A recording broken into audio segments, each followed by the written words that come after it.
Okay. Hello, bonjour. Thank you so much for having me. My name is Nataleah Hunter-Young, and I am a PhD candidate at Ryerson University, Ryerson, New York Universities in Toronto. Um, Sorry, I am just fussing with the Zoom to try and pin a video so I can see myself. Okay, great. So thank you to Robin Simpson, Julia Eilers-Smith, Michelle Theriault, Edith Brunette, and Francois Lemieux for inviting me to speak today. And I'm joining you from Toronto, where I live, labor, study, and struggle on the traditional territory of the Anishinaabe, the Mississaugas of the Credit First Nation, and the Haudenosaunee and the Wendat peoples. So today I was invited to speak about how collective power as a concept figures into my work. And my research is on, or considers how social media videos documenting anti-Black police brutality are absorbed into culture. So specifically, I am interested in the ways that artists are responding to these videos and their circulation. And then among those responses, I am particularly interested in the works that abstract the brutality to comment on how power is at work. So I just want to start with like a preface to say that my work in no way should be considered a critique of cop watch videos. I understand cop watch videos as an important tool to document and evidence violence enacted by the state against its populations, particularly Black and Indigenous peoples.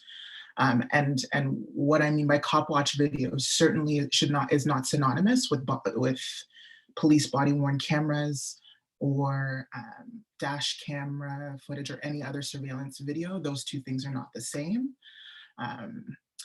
So my interest again is about how the imagery of police brutality is absorbed into culture, further instructing us about cultural norms, about whiteness and white supremacy, about Black being in the afterlife of slavery, and more generally, how we are to understand the world that we live in.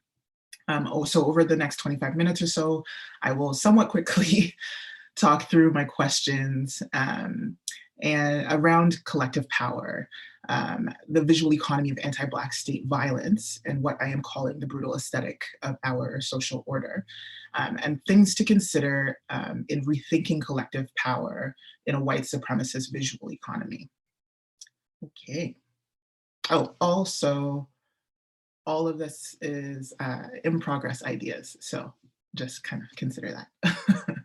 Okay. So critical to my still developing understanding of aesthetics are these two theorists pictured here. So Clyde R. Taylor is an American cultural historian, literary and film scholar who is an emeritus professor at NYU. Sylvia Wynter is a Jamaican cultural theorist, philosopher, novelist, playwright, and a critic who is a professor emerita at Stanford. So both have extensive bodies of work, and I'm drawing here particularly from a rethinking aesthetics notes toward a deciphering practice. And both in those texts are in deep dialogue with one another, but also through their others in the decades following the Black arts movement in the US in the late 60s, which emerges out of the Black Power movement. Miller puts it, were to, quote, overturn a long history of misrepresentation under the Eurocentric ideology of aesthetics by creating a Black aesthetic. So in this process, the two wrote extensively on the functions of aesthetic theory and reasoning. Okay, so instead of thinking about aesthetic reasoning as this kind of benign category of knowledge for evaluating beauty, art, and nature, somehow removed or untouched by politics, history, and this has a Euro-American colonial paradigm or regime of knowledge that informs the overall perception of science in a Euro-American context. But if we're talking about, digital cultures, then certainly American imperialism comes into play, and we start talking about things that are a bit more borderless as it pertains to culture. That which coheres meaning and value around the overall perception of science.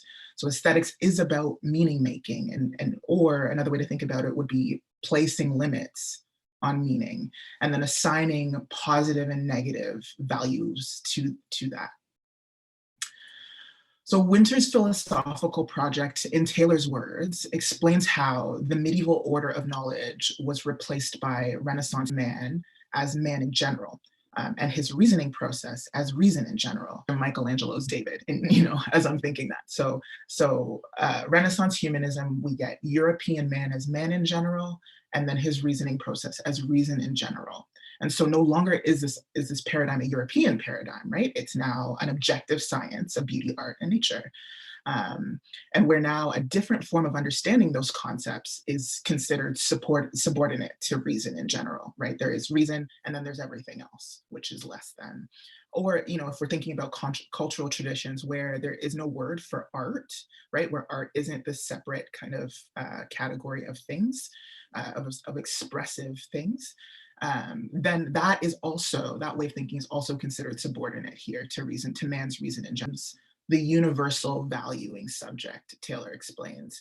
So the subject position that in the subject-object relation that is so common to aesthetic critique and aesthetic reasoning, the subject position becomes the decider of taste, right? So the universal valuing subject becomes the decider of taste, which is European man and his reasoning process.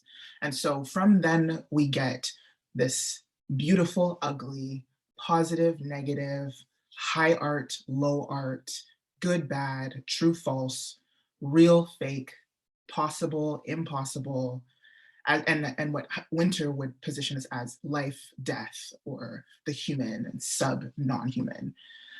Taylor calls these hierarchies of value. So in this paradigm, the object in the subject-object relation is evaluated along this hierarchy of value, and specifically based on its conformity or difference to the idealized subject and his reasoning process, where difference means bad, ugly, death, right? Winter explains that aesthetics can be thought of as this culture-specific impulse towards conformity. So I think about aesthetics as these like imaginative ties that bind members of a specific culture to each other through cohering meaning around signs and assigning value. And we understand the discursive codes of our cultures because of the mechanisms in place to encourage conformity to those meaning-making rules and their hierarchies of value. And so an example of this would be when I tell people that I study the impact of police brutality videos.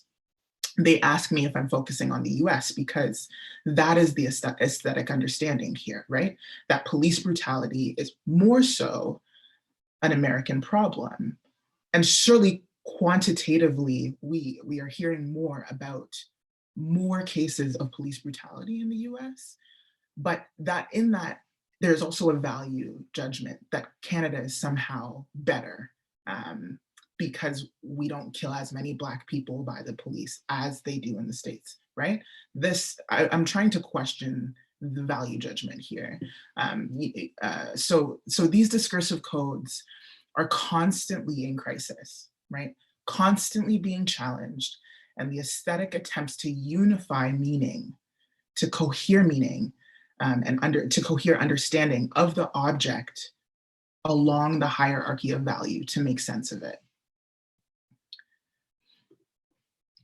So it is through Winter and Taylor that I'm trying to think about the social, political, and cultural work that these videos and their imagery perform. So it has been helpful for me to think about these videos and their imagery as I would lynching imagery circulating in a visual economy, right? Thinking about their use value and exchange value. So of course, lynching imagery did circulate in a very material visual economy, right? Lynching like spectators, white lynching spectators would purchase photos and would hold on to those photos as souvenirs and pass them generationally forward, right? Or send those photos as postcards to folks who missed out on the show, on the lynching, right? On the spectacle. So there's a very kind of material and tangible visual economy that happens there, but also I'm thinking about that similarly as these videos circulate and their imagery circulates online. So when I say imagery, I mean that to include kind of imagined images as well. So like in the case of lynching, Black people didn't need to see a lynching in order to be terrorized by it. And the impact was psychoaffective. So I don't need to see George Floyd being murdered to know how horrifying it is to evaluate its justifiability within a white supremacist Euro-American cultural imaginary. Lynchings were and are terrorism, right? They are meant to instill paralyzing terror in the Black witnesses and to reify the white spectator's sense of power and dominance over the Black body, right? So the brutalized Black body is instrumentalized in this case to confirm white supremacy. And that is the aesthetic work of the image. And I call that aesthetic brutal because it continues to cohere meaning around brutalized Black people in this way, in service of white supremacists, of the white supremacist nation state that figures Black being as inherently criminal and Black death as endlessly justifiable. And I think this is what Judith Butler was grappling with when she talked about the racially saturated field of visibility that convinced jury members that Rodney King being beaten by the LAPD on camera was somehow evidence of King himself being the source of danger. So this extends to Breonna Taylor, right? There is no visual record of her murder, but its imagery resonates. And then something else happens in the memification or commodification of her image as an icon, as Tiana Reid puts it in this article, which I encourage you to read. As you can see, it says it takes 5 minutes to read there. So it's not long. So I think about the way that Breonna Taylor's murder is aestheticized, right? How it's absorbed into culture, how it's made sense of, how meaning is reconciled, how value accrues around that meaning, and then how value is instrumentalized or put to work in service of the universalized subject, right, to reify whiteness. So this quote here from Reid's article says, "These multitudinous images, inextricable as they are from Breonna Taylor, are not Breonna Taylor. They reflect the profit and pleasure of seeing ourselves do good and be good. That inescapable cycle between virtue signaling and direct action." So in that part is where I really think that she's honing in on what I'm starting to think about with use value and exchange value, right? And in the second part of the quote is where I think she's talking about the crisis that is constant, that these images are constantly in, the crisis over meaning. When they say, she says, "But they also spring from a genuine desire and attempt to confront centuries of white supremacist terror. Lodged somewhere between these two impulses, I felt uneasy, exhausted with representation and its burden, but at the same time, I could not ignore some unprecedented collective acknowledgement of Black women's suffering." So, Deborah Poole's vision, race, and modernity is helping me think through elements of this visual economy. And so through her, I am thinking about use value here as like is how I'm understanding the value ascribed to the image, to what the image represents, so the content of the image, and then the exchange value in its political and social importance in terms of its circulation, right? Where we get virtue signaling, right? The value that's accrued in sharing the image. But of course, I'm still working through these ideas.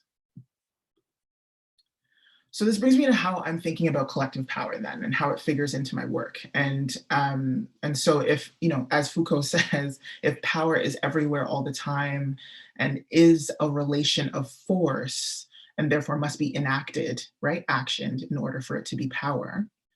And then if Jacques Rancière tells us that that spectatorship is active, is an active position, then I want to think about collective power as not only in terms of the protests and the uprisings that spring forward to denounce these lynchings and to affirm Black life, like we saw this past summer. But I want to think about collective power in terms of what it takes to make sense of this violence, right?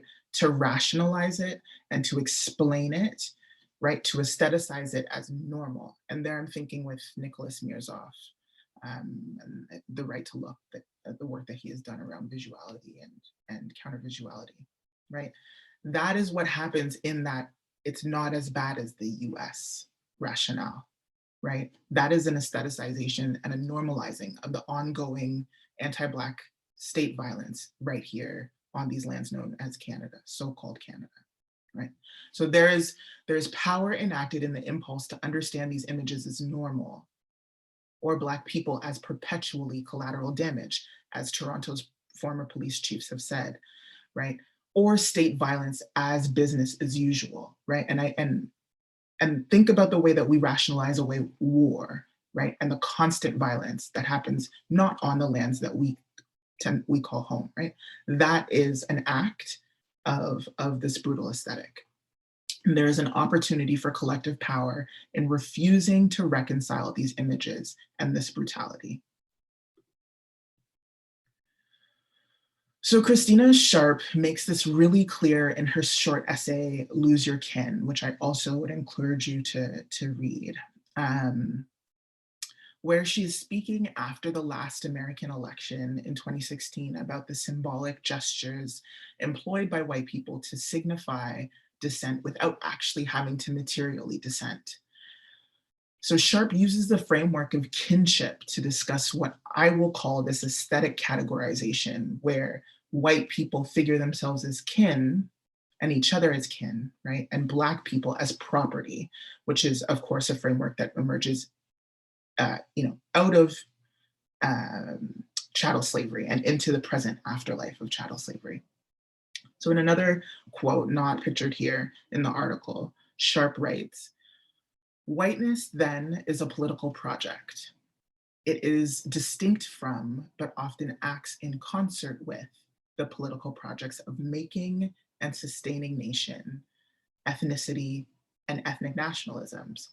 Whiteness is a political project, and it is also a logic, by which I mean it is a calculus, a way of sorting oneself and others into categories of those who must be protected and those who are or soon will be expendable."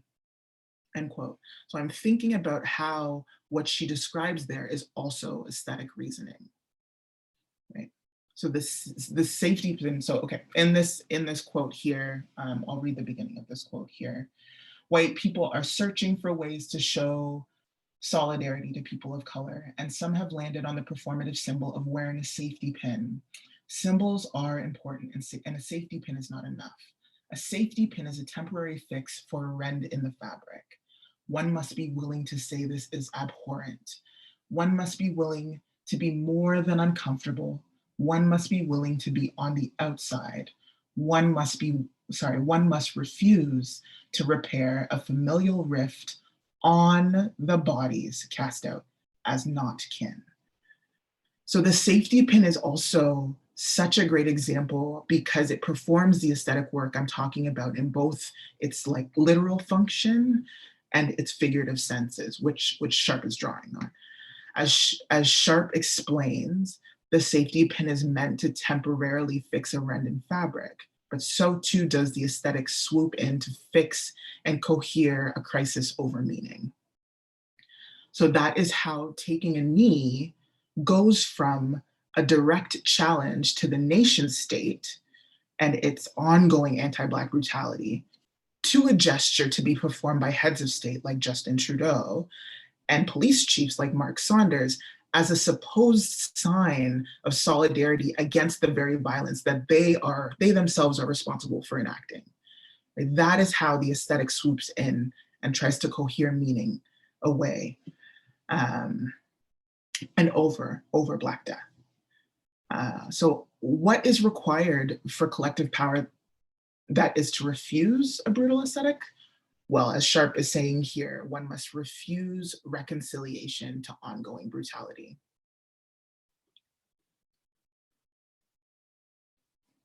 So I wanted to show a few works that demonstrate this refusal to reconcile ongoing brutality by drawing attention to the way that power is at work without reproducing the brutality in question, right? So this example is called Notes from Anik Jordan's Banyabelly series, which was exhibited in Toronto during the 2019 Contact Photography Festival.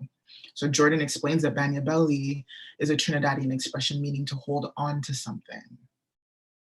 Anik Jordan is a Scarborough-born, award-winning lens-based and performance artist and curator whose work plays with the foundations of traditional Trinidadian carnival and the theory of hauntology, challenging historical narratives and creating what she calls impossible images.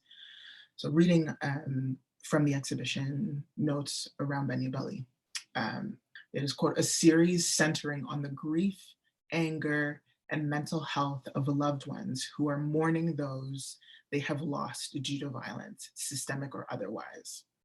The work's attempt to disturb the normalcy through which Black lives are violently taken and interrupted. Through a localized historical lens, Anik Jordan has created a new work to contend with the survival strategies used to make sense of the senseless. End quote. So Jordan here, like if you consider the way that she's using scale, light, Blackness, right, opacity, shade, and composition to draw your attention to the page, right, to work on the aesthetic codes and to draw your eye towards the whiteness of the page, right, and to inquire about what is written on the page, right.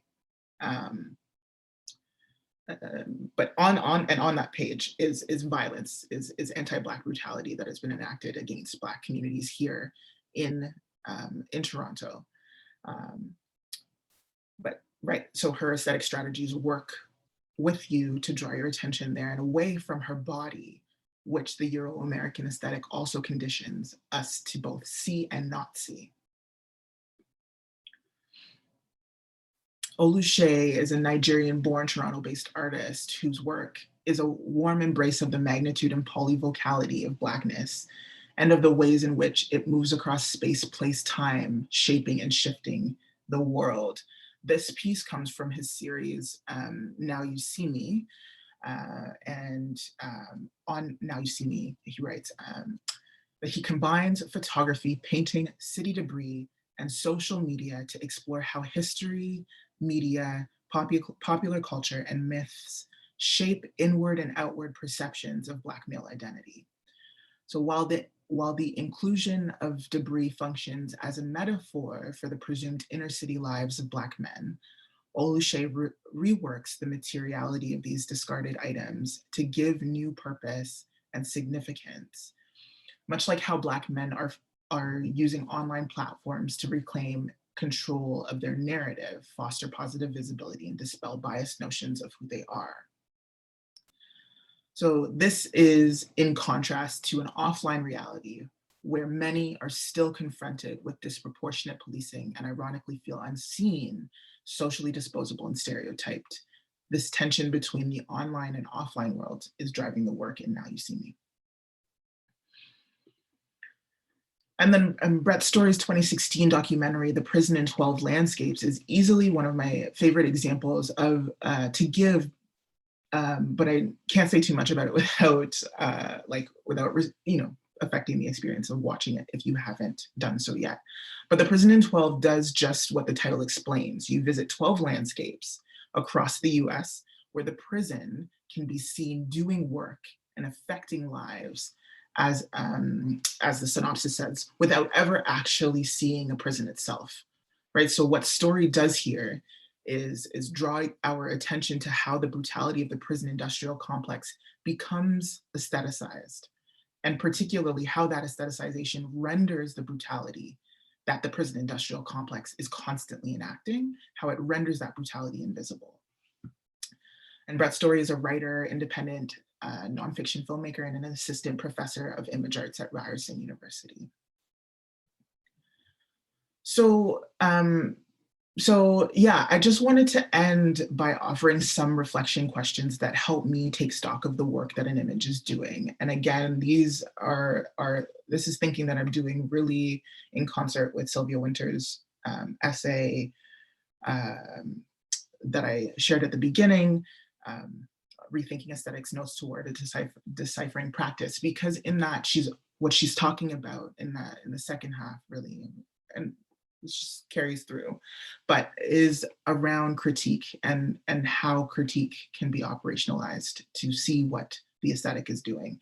So some of the questions that I ask myself as I'm taking stock of the work of an image is, how am I being instructed to look?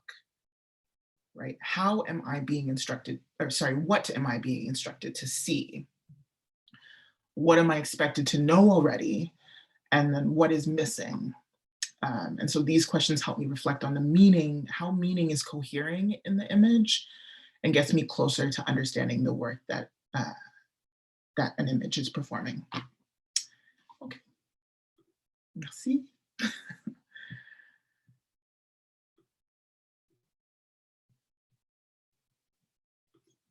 So totally available for questions if folks have questions or thoughts. Thank you for the applause hands.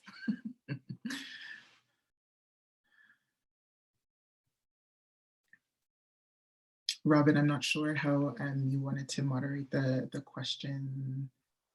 People are welcome to open their microphone. Not all your microphones at once, but to open your microphones, open your cameras, and you can take turns posing questions. You can also pose questions in the chat.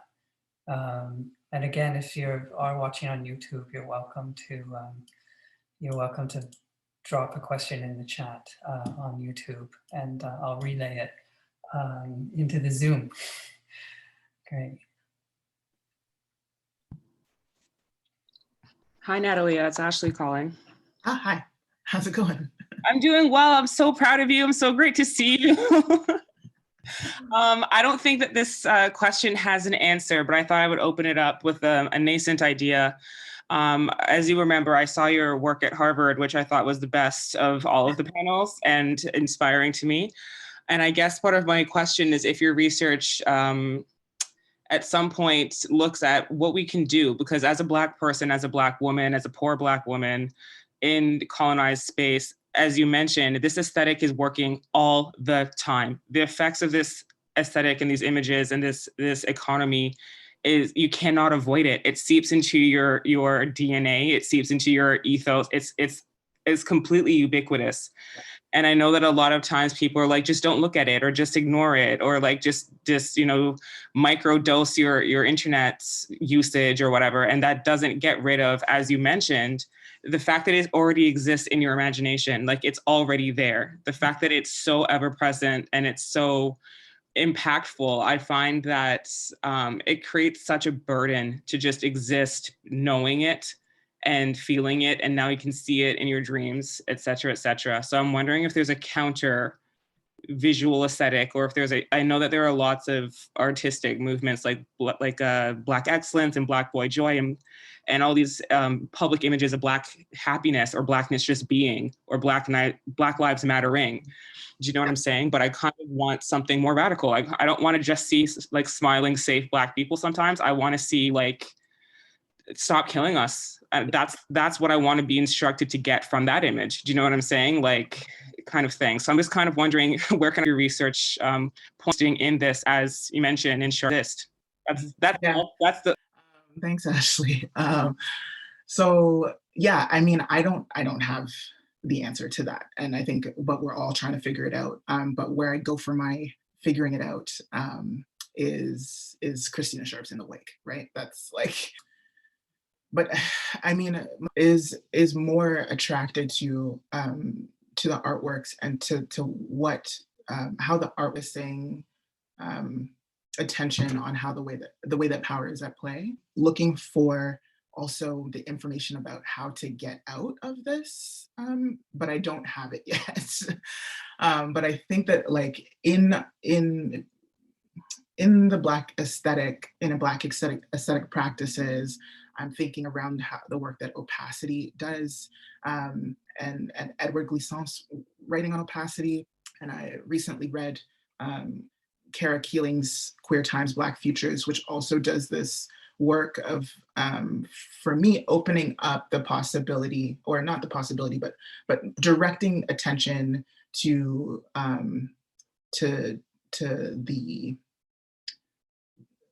the kind of open-ended, you know, possibilities of Blackness, right? Just that, like, it is the free, like, kind of how to find our way to how we always find our way to liberatory spaces, and how we make freedom, right?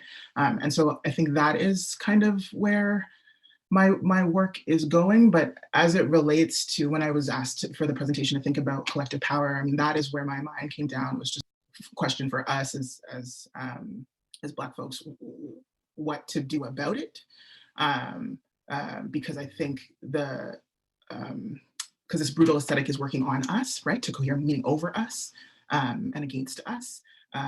But it is a question of collective power for white-sizing this violence and explaining it away, and to recognize the power enacted in refusing to explain it. That is the opportunity, where change happens on a structural, systemic, environmental level.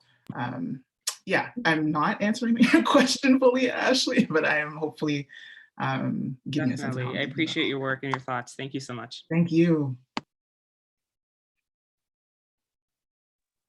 Hi there.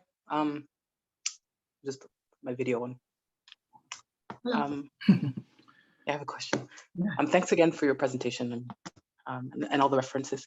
I'm wondering, I mean, when you spoke about the visual economy, I mean, it makes me think about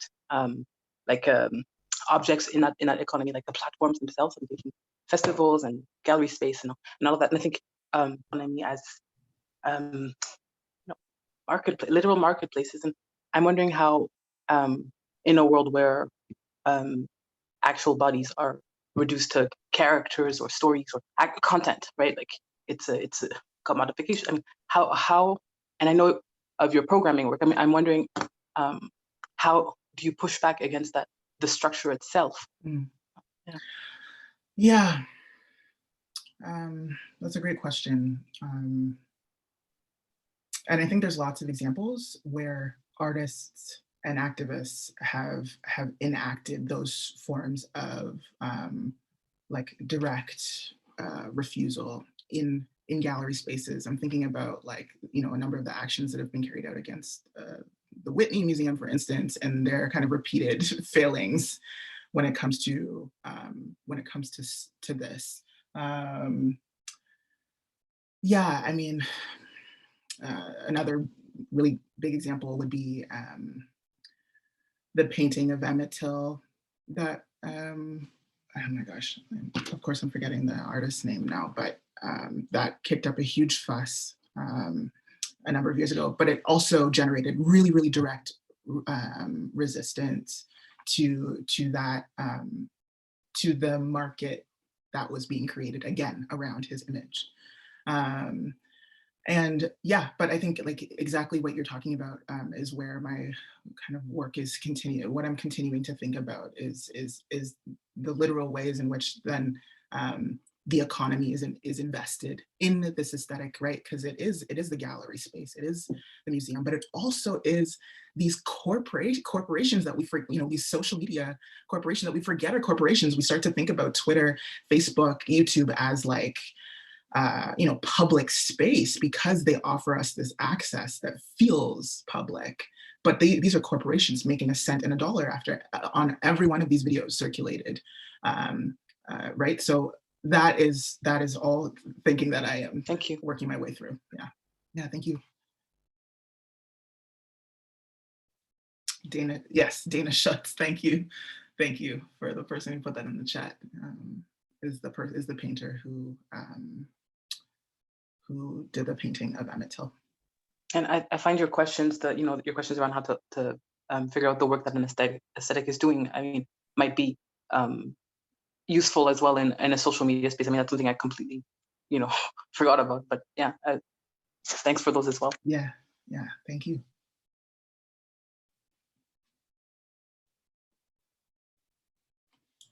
I have maybe a follow-up question Sure. on Valerie's a bit about, and your answer as well, on these platforms, these corporate platforms. And, you know, like what I'm wondering with these platforms, and wondering if you found this in your research or it's something you've looked at, is the like neurochemical effects of these platforms. The fact that they, say Instagram or something, stimulates dopamine, and that equation between all kind of across all imagery that's being shared on that is some sort of reward, that there is some sort of neurochemical burst that happens when you use certain platforms, and they're engineered to do that. And the consequences of that in circulating images of anti-Black brutality, but also images of solidarity too. Yeah. And I'm wondering if you found things in your research that are looking towards that, or other ways of thinking about sort of like psychic revolutionary life, or also counter-revolutionary life in relation to media.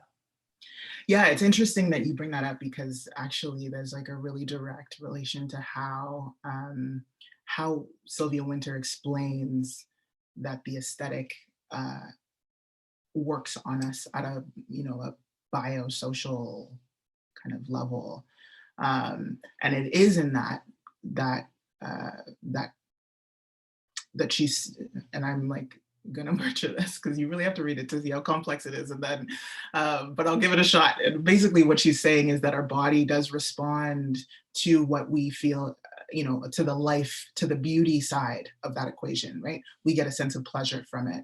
And so we inherently come to know these hierarchies of value, and we place, you know, in how we decide what is good and bad. And that good feeling, you know, reads on to us on a kind of biological level as life affirming, and the bad feeling does this thing of you know, affirming death. And so we of course lend ourselves towards the good, but that good is also culturally specific, culturally determined.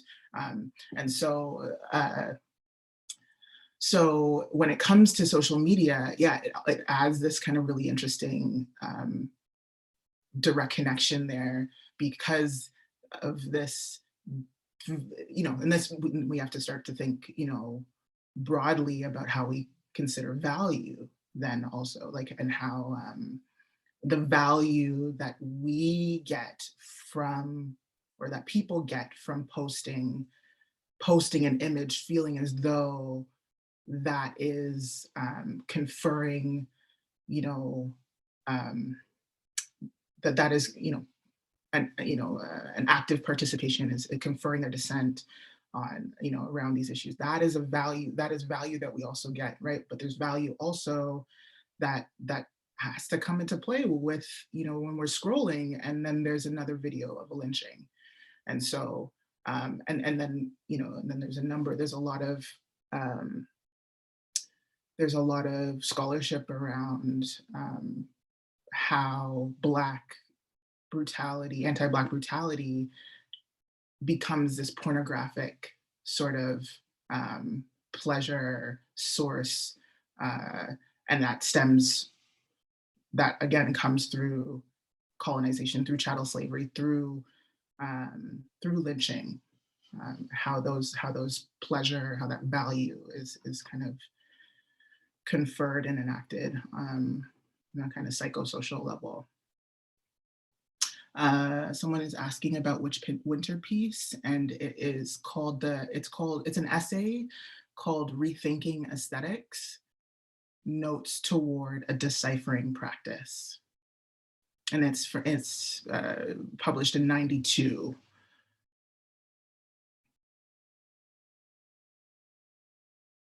Yes, someone just put it in the chat, thank you. Hi. Hi. Hi, my name is Anthony. I just wanted to ask you a quick question. Thank you for the presentation. That was absolutely wonderful. I've been thinking a lot about allyship and allyship within an aesthetic space, and I wanted to know within your work, if you feel that right now in this moment, we're seeing an effort of allyship as an attempt to kind of reconfigure the manner by which Black suffering is consumed.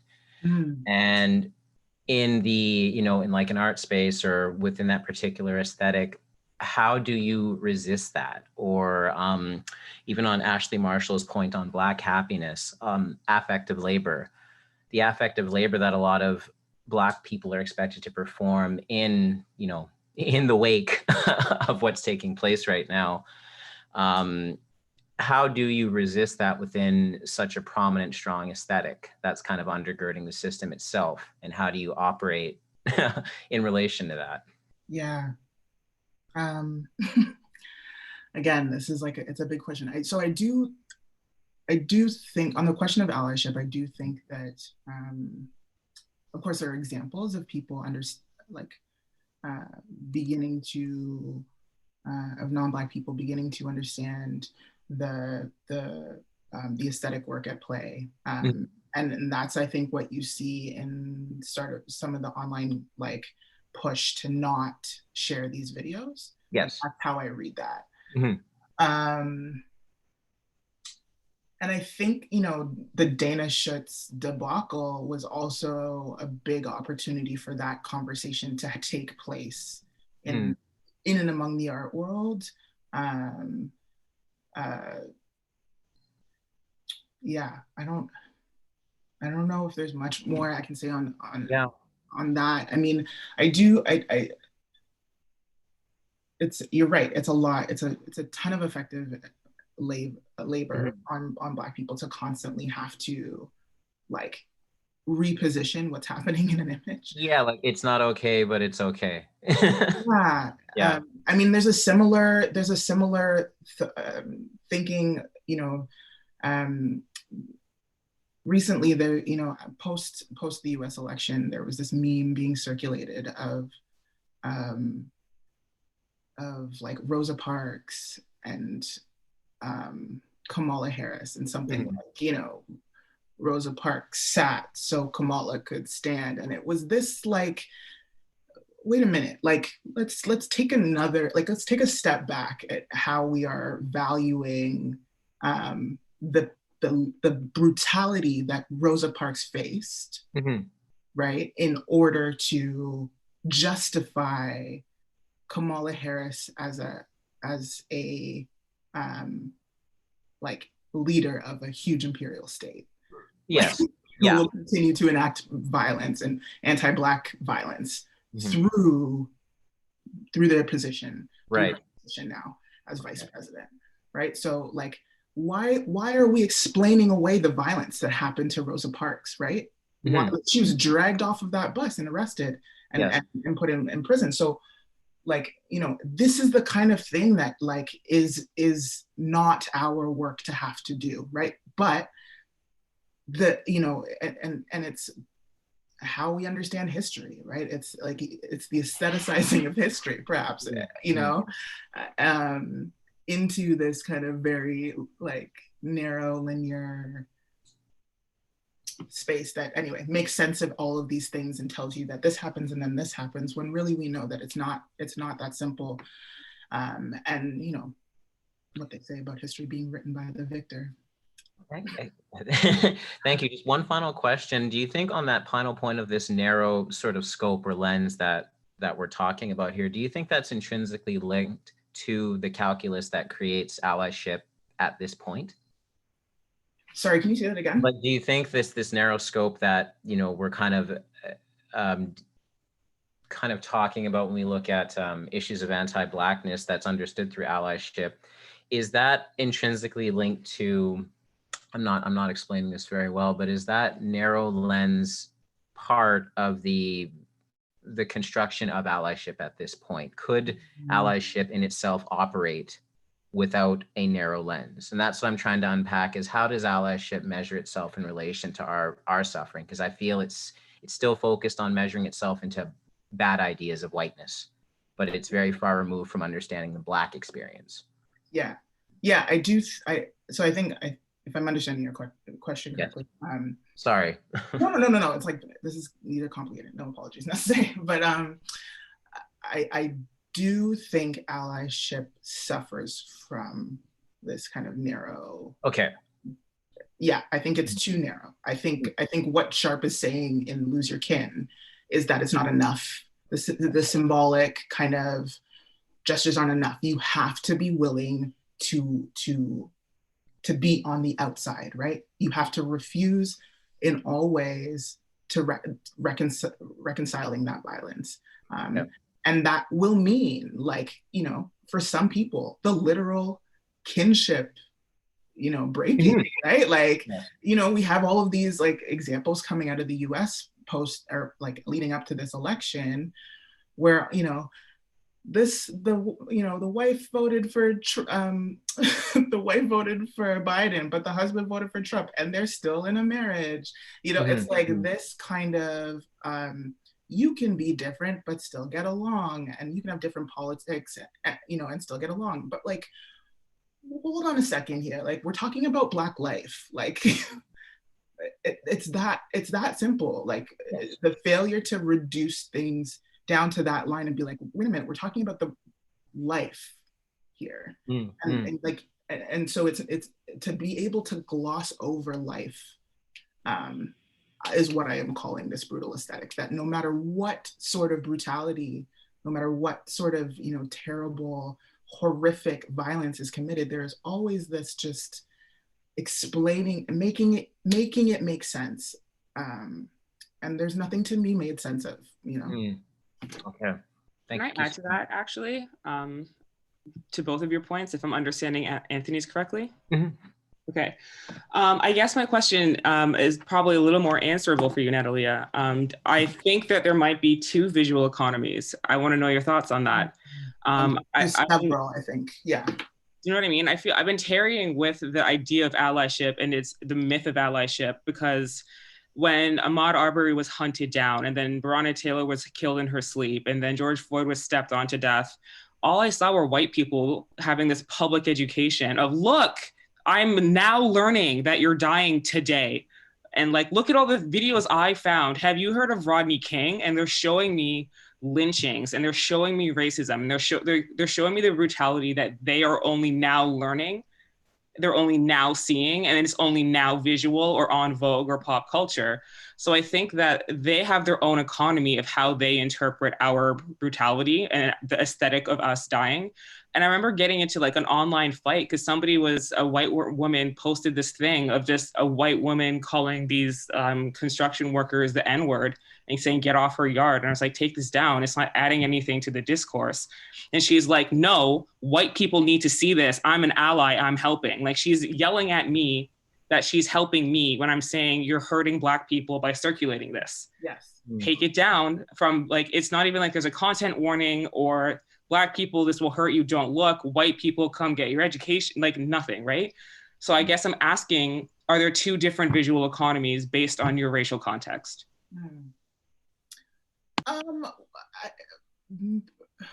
So I don't know how to answer that yet because I need to know more. I need to read more and think more. Sorry, I thought that was easier. Well, I'll just tell you that I think I'm thinking about it not as not in that sense, but more in more related to how our culture and our social order structures the working of the aesthetic, the dominant, the hegemonic aesthetic.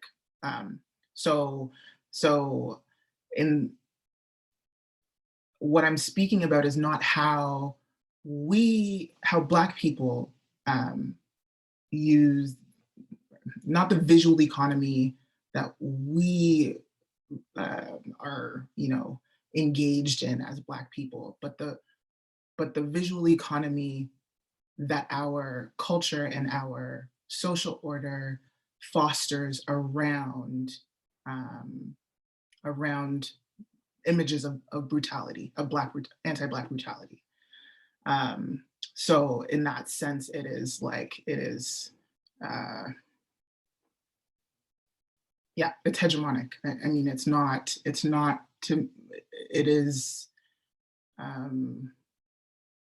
Yeah, I don't think it comes down on like kind of racial lines. I think it comes down on the level of the nation state, and on the kind of neo-colonial level. Thank you. Yeah. Yes, someone answered the question in the chat about Deborah Poole's vision, race, and modernity.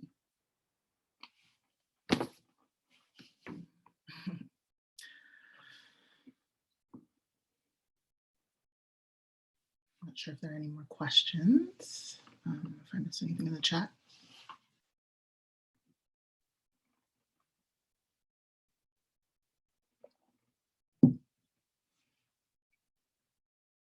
I guess I'll ask one final question if there's no one else there.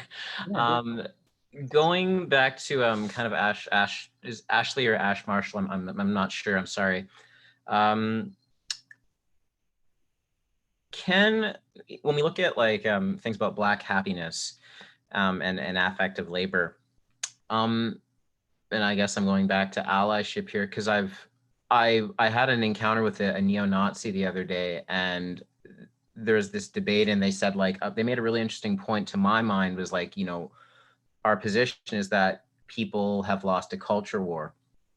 And I found that interesting because my body responded in like, I actually feel I have a position with this person. I know where I stand. And I've never been able to understand the calculus of relating myself to allyship.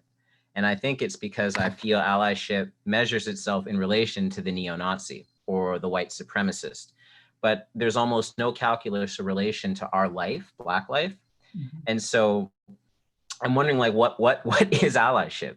You know, I mean, it's not even that I don't believe in it. I just don't even understand what its impetus is, because it seems like it only exists in relation to what is happening in a far right logic of white supremacy. But that's not inextricably linked to Black life or the Black experience.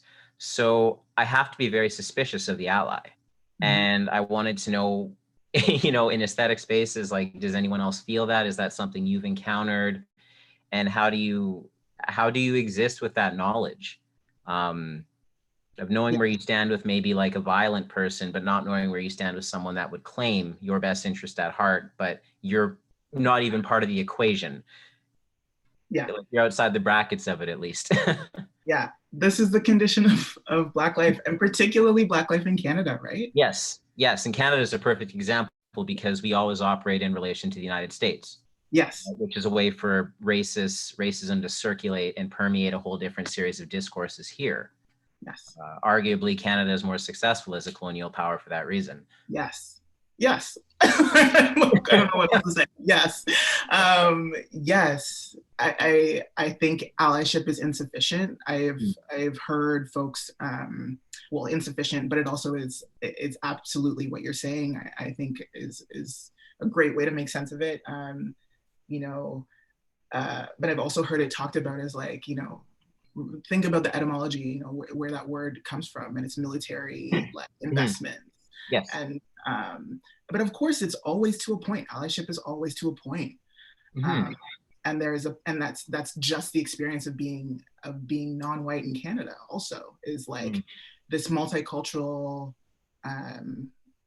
whatever myth culture that we have here. It's like we accept you to a point, right? It is this very much like, yes, open your restaurant, but if your prayer, the way that you pray is like makes me uncomfortable, then like, no, that's too far, right? It's like there's this clear line that comes down around what is, you know, where allyship starts and stops. Yes. And yeah, there's a situation I'm thinking about, Black Lives Matter, before the Pride Parade that they marched in. And I remember like someone wanted to purchase a t-shirt, but they were holding them kind of to give them specifically to black folks first, to sell them to black folks first, and then they were going to give them to white folks afterwards. And this person had a total meltdown. You know, I'm an ally. What do you mean that I can't have a T-shirt? And it's like, really? That's where your allyship stops, at a T-shirt? Like, you know, yeah. Anyway. Yeah. Excellent. Okay. Well, thank you. I will. I'll probably actually be emailing you with some further questions. I have to run, but thank you so much for the talk, and that was wonderful. Thank you. Thanks, everyone. Thank you so much. This was a great Q&A. Excellent.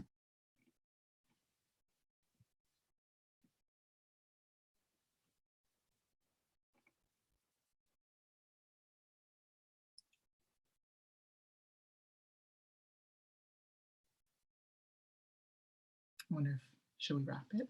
I think we're at just over 1 o'clock. Yeah. 10. Thank you. Yeah. Thank you so much. Thank you so much, everyone. Yeah, to everyone who participated, thank you so much. And to everyone who watched on YouTube too. And again, there's a workshop next week from 3 p.m. to 5 p.m. I put the information in the chat there. And so you're welcome to email me. You can spend another 2 hours with us. So I don't know if everyone wants to, you can clap in the chat or say your thanks in the chat as well. Thank you so much for following our programming, and hope to see you at our other events.